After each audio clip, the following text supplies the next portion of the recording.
week's edition of Dragway Memories. As always, I got a lot to show you, so we're going to start with some 1970s Dragway Park action. Bad Banana, I believe this is Dave Colbert. Beautiful Camaro with the rag top up against Ray Wesselberger. Yeah, that car died in Bob Park's backyard. It did. What a shame. Oh, it was beat. Was it? Oh, yeah. Piper McGrath, Cowboy. 4 doors of fun and Four glory. doors. Norman Mayershawn out of New Jersey made those cars famous. 65 Chevelle 4-door. Jerry Hammond's Die Hard Machine out of the Buffalo area. Bill Morrison in the Camaro. And Who's in the Mustang losing Henderson. gas? I know Henderson had a car in primer at one point. Yeah, well, he lost 2 gallons there. John and Maureen Fenn, paint by Jesus. Storm Along number 5, now a super stocker.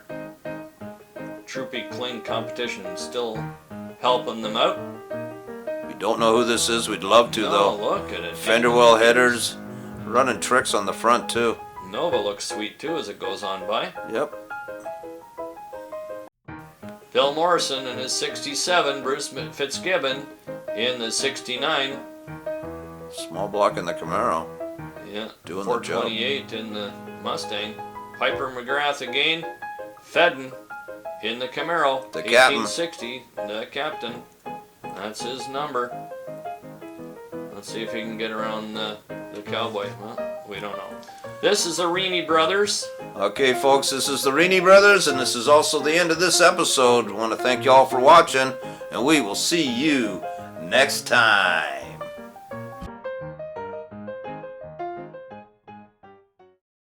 All right, for all of us that think young, here's some box art.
Bob Steyer shot a lot of photos back in the 70s at Cayuga Dragway Park, so we've taken some of his modified photos and added a few of our own to it to give you this.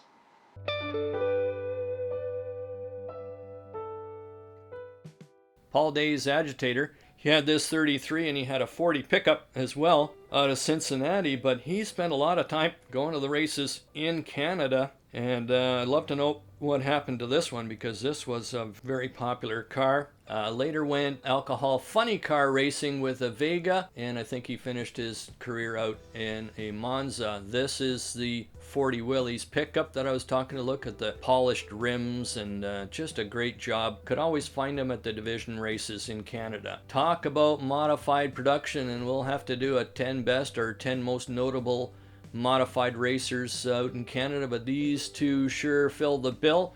Alan Ball's Cannonball, that car is still alive and well and running as a bracket car with a small block Chevy. Phil Sampson and his friends made sure this car stayed alive, but it was Balls and Reeves for a long time. Barry Mascary was involved in this car as Econo altered, and they're now running this car as a C gasser in this trim, and so is the Smith brothers.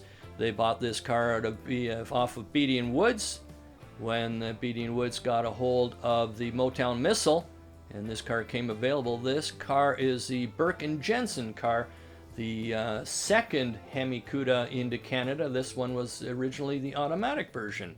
Smith brothers doing a great job in modified Eliminator.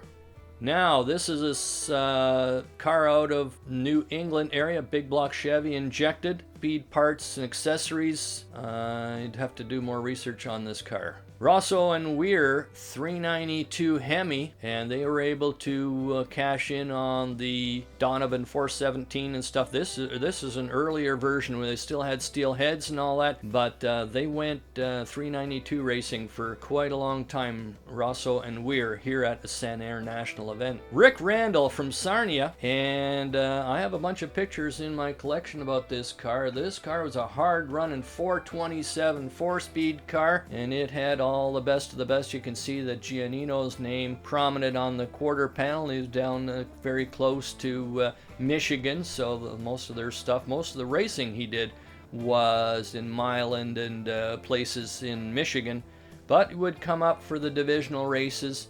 Rick Randall, seldom seen other than that. He was a class racer and didn't spend much time doing anything other than racing in modified production. Here we go with our Canadian Pro Stock Driver Series. This week it's Doug Brinjack.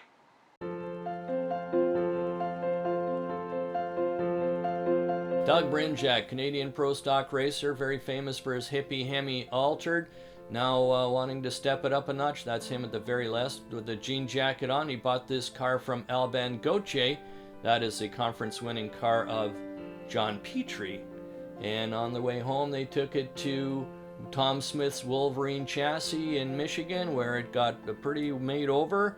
There's still some remnants of the Petrie car and the Alban car in this shot. And later on, teaming up with Dennis Warner for some more Hemi expertise and a little bit of extra funds, seen here at Sanair, the national event. And they did very well considering how much money they had and how much development time they could afford to put in it.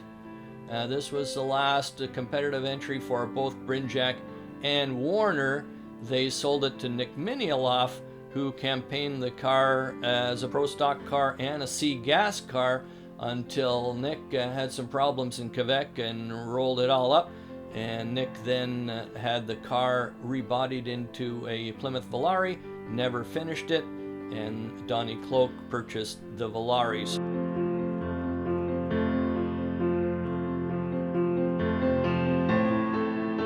Okay, that's all for this week's edition of Dragway Memories. I hope you liked what you saw. If you did, please hit that subscribe button. Remember, hook hard, go straight, never be late, and may your God bless you. See you next week.